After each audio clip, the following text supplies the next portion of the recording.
ओम शांति। सुनते हैं 19 अक्टूबर 81 के अव्यक्त बाप दादा के मधुर महावाक्य। मुरली का टाइटल है हर ब्राह्मण चैतन्य तारामंडल का श्रृंगार। आज की मुरली में बाबा ने साकार सृष्टि के और संगम के तारामंडल में क्या फर्क है। दूसरा, बाबा ने एक विशेषता कौन सी है जो हर सितारे में है। तीसरा, कौन सा रूहानी नशा सदा कायम रहे। और लास्टली, तकदीर बनाने का साधन क्या है। तो सुनते हैं 19 अक्टूबर 81 की अव्यक्त मुरली। हर ब्राह्मण चैतन्य तारामंडल का श्रृंगार। आज ज्ञान सूर्य, ज्ञान चंद्रमा अपने तारामंडल को देखने आए हैं। सितारों के बीच ज्ञान सूर्य, ज्ञान चंद्रमा दोनों ही साथ में आए हैं। वैसे साकार सृष्टि में सूर्य, चंद्रमा और साथ साथ में सितारे इकट्ठे नहीं होते, लेकिन चैतन्य सितारे सूर्य और चांद के साथ हैं। यह सितारों का अलौकिक संगठन है। तो आज बाप दादा भिन्न भिन्न सितारों को देख रहे हैं। हर सितारे में अपनी अपनी विशेषता है। छोटे छोटे सितारे भी इस तारामंडल को बहुत अच्छा शोभनीक बना रहे हैं।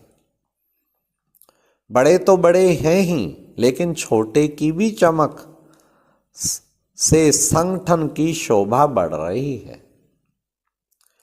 बाप दादा यही बात देख देख हर्षित हो रहे हैं कि हर एक तारा कितना आवश्यक है। छोटे से छोटा तारा भी अति आवश्यक है, महत्वपूर्ण कार्य करने वाला है। तो आज बाप दादा हर एक के महत्व को देख रहे थे। जैसे हद के परिवार में माँ बाप हर बच्चे के गुणों की, कर्तव्यों की, चाल चलन की बातें करते हैं, वैसे बेहद के माँ बाप ज्ञान सूर्य और चंद्रमा बेहद के परिवार व सर्व सितारों के विशेषताओं की बातें कर रहे थे। ब्रह्मा बाप या चंद्रमा चारों ओर विश्व के कोने कोने में चमकते हुए अपने सितारों को देख देख खुशी में विशेष झूम रहे थे। ज्ञान सूर्य बाप को हर सितारे की आवश्यकता और विशेषता सुनाते हुए इतना हर्षित हो रहे थे कि बात मत पूछो। उस समय का चित्र बुद्धि योग की कैमरा से खींच सकते हो। साकार में जिन्होंने अनुभव किया वह तो अच्छी तरह से जान सकते हो। चेहरा सामने आ गया ना, क्या दिखाई दे रहा है। इतना हर्षित हो रहे हैं जो नैनों में मोती चमक रहे हैं। आज जैसे जौहरी हर रतन की महिमा कर रहे थे, आप समझते हो कि आप सबकी क्या महिमा की होगी। अपने महानता की महिमा जानते हो। सभी की विशेष एक बात की विशेषता व महानता बहुत स्पष्ट है। जो कोई भी महारथी हो व प्यादा हो, छोटा सितारा हो व बड़ा सितारा हो, लेकिन बाप को जानने की विशेषता हो, बाप का बनने की विशेषता, यह तो सब में है ना।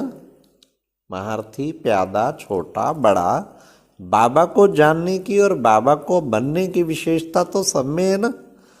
बाप को बड़े बड़े शास्त्र की अथॉरिटी, धर्म की अथॉरिटी, विज्ञान की अथॉरिटी, राज्य की अथॉरिटी, बड़े बड़े विनाशी टाइटल्स की अथॉरिटी उन्होंने नहीं जाना, लेकिन आप सबने जाना है।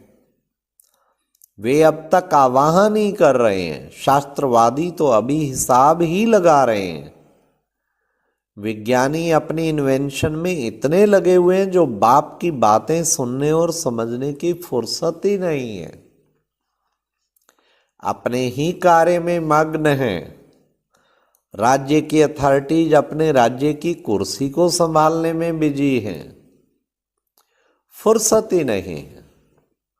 धर्म नेताएं अपने धर्म को संभालने में बिजी हैं कि कहाँ हमारा धर्म प्राय लोप ही ना हो जाए।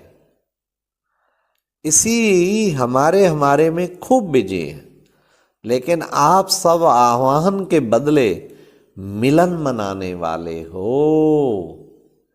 यह विशेषता व महानता सभी की है ना। ऐसे तो नहीं समझते कि हमारे में क्या विशेषता है, वह हमारे में तो कोई गुण है ही नहीं। ये तो भक्तों के बोल हैं कि हमारे में कोई गुण नहीं। गुणों के सागर बाप के बच्चे बनना अर्थात गुणवान बनना। तो हर एक में किसी न किसी गुण की विशेषता है, तो बाप उसी विशेषता को देखते हैं।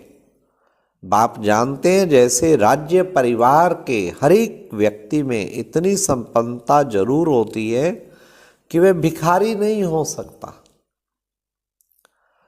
ऐसे गुणों के सागर बाप के बच्चे कोई भी गुण की विशेषता के बिना बच्चा कहला नहीं सकते। तो सभी गुणवान हो, महान हो, विशेष आत्माएं हो, चैतन्य तारा मंडल का श्रृंगार हो। वाह वाह वाह। तो समझा आप सब कौन है? निर्बल नहीं हो, बलवान हो। क्योंकि मास्टर सर्वशक्तिवान हो। ऐसा रूहानी नशा सदा रहता है। यह है नशा जो सदा कायम रखना है। क्या? मैं निर्बल नहीं हूं, बलवान हूं। और कौन हूं? मास्टर सर्वशक्तिवान हूं। तारामंडल, चैतन्य तारामंडल का श्रृंगार हूं। ऐसा रूहानी नशा सदा रहता है। रूहानियत में अभिमान नहीं होता, स्वमान होता है। स्वमान अर्थात स्व आत्मा का मान। स्वमान और अभिमान दोनों में अंतर है। तो सदा स्वमान की सीट पर स्थित रहो, अभिमान की सीट छोड़ दो। अभिमान की सीट ऊपर से बड़ी सजी सजाई, देखने में आराम पसंद, दिल पसंद है, लेकिन अंदर कांटों की सीट है। यह अभिमान की सीट ऐसे ही समझो जैसे कहावत है ना, खाओ तो भी पछताओ और ना खाओ तो भी पछताओ। एक दो को देख सोचते हैं कि हम भी टेस्ट कर लें।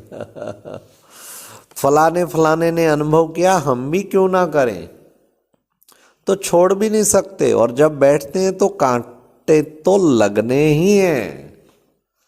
तो बाहर से दिखावटी, धोखा देने वाली अभिमान की सीट पर कभी भी बैठने का प्रयत्न नहीं करो। सम्मान की सीट पर सदा सुखी, सदा श्रेष्ठ, सदा सर्व प्राप्ति स्वरूप का अनुभव करो। जैसे सुनाया ना कि चंद्रमा तारों को देख हर्षित हो रहे हैं, ऐसे फॉलो फादर। तो बाबा ने कितना सुंदर सम्मान की विशेषता बताई। फिर बाबा ने कहा, हर एक अपनी श्रेष्ठ तकदीर को जानते हो। कितनी श्रेष्ठ तकदीर श्रेष्ठ कर्मों द्वारा बना रहे हो। जितने श्रेष्ठ कर्म उतनी तकदीर की लकीर लंबी और स्पष्ट। जैसे हाथों द्वारा तकदीर देखते हैं ना, तो क्या देखते हैं कि लकीर लंबी है, बीच बीच में कट तो नहीं है। ऐसे यहां भी ऐसा ही है। अगर सदा श्रेष्ठ कर्म वाले हैं तो तकदीर की लकीर भी लंबी और सदा के लिए स्पष्ट और श्रेष्ठ है। अगर कभी कभी श्रेष्ठ और कभी कभी साधारण, तो लकीर में भी बीच बीच में कट होता रहेगा, अविनाशी नहीं होगा। कभी रुकेंगे और कभी आगे चलेंगे। इसलिए सदा श्रेष्ठ कर्मधारी। अब सुनिए बड़े ध्यान से, बाप ने तकदीर बनाने का साधन दे ही दिया है। क्या? श्रेष्ठ कर्म। यह है तकदीर बनाने का साधन। जितना चाहो बड़ी बनाओ तकदीर। कितना सहज है तकदीर बनाना।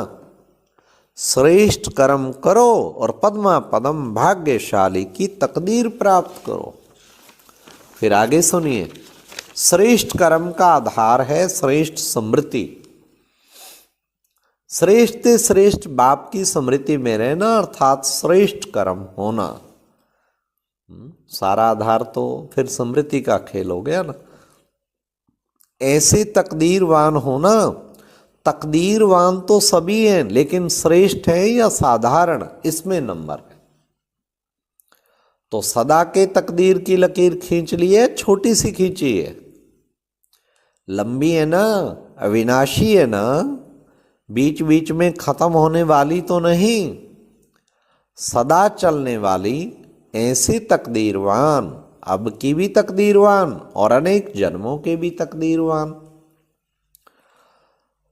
सभी अपने को ड्रामा के अंदर बाप के साथ स्नेही और सहयोगी आत्माएं ऐसा समझकर चलते हो। हम आत्माओं को इतना श्रेष्ठ भाग्य मिला है, यह ऑक्यूपेशन सदा याद रहता है। जैसे लौकिक ऑक्यूपेशन वाली आत्मा के साथ भी कार्य करने वाले को कितना ऊंचा समझते हो, लेकिन आपका पार्ट, आपका कार्य स्वयं बाप के साथ है, तो कितना श्रेष्ठ पार्ट हो गया, ऐसे समझते हो। पहले तो सिर्फ पुकारते थे कि थोड़ी घड़ी के लिए दर्शन मिल जाए, यही इच्छा रखते थे ना। अधिकारी बनने की इच्छा, संकल्प तो सोच भी नहीं सकते थे, असंभव समझते थे। लेकिन अभी जो असंभव बात थी वह संभव और साकार हो गई। तो ये स्मृति रहती है, सदा रहती है या कभी कभी। हाँ, तो बाबा ने कहा तो सदा के राजयोगी हैं, वही सदा के राजे हैं। अच्छा, ऐसे सदा सौमान की सीट पर स्थित रहने वाले, सदा अपने को विशेष आत्मा समझ विशेषता द्वारा औरों को भी विशेष आत्मा बनाने वाले, चंद्रमा और ज्ञान सूर्य को सदा फॉलो करने वाले, ऐसे वफादार फरमानवरदार सपूत बच्चों को बाप दादा का याद प्यार और नमस्ते। तो आज की मुरली कितनी प्यारी मुरली। बाबा ने तकदीर की लकीर खींचने का आधार साकार कर्म, और बाबा ने तारामंडल में हम सब समीप साथ साथ हैं और सदा रूहानी नशे में रहना है। अच्छा, ओम शांति। और अब यह एक बहुत अच्छी वीडियो भी जरूर देखें।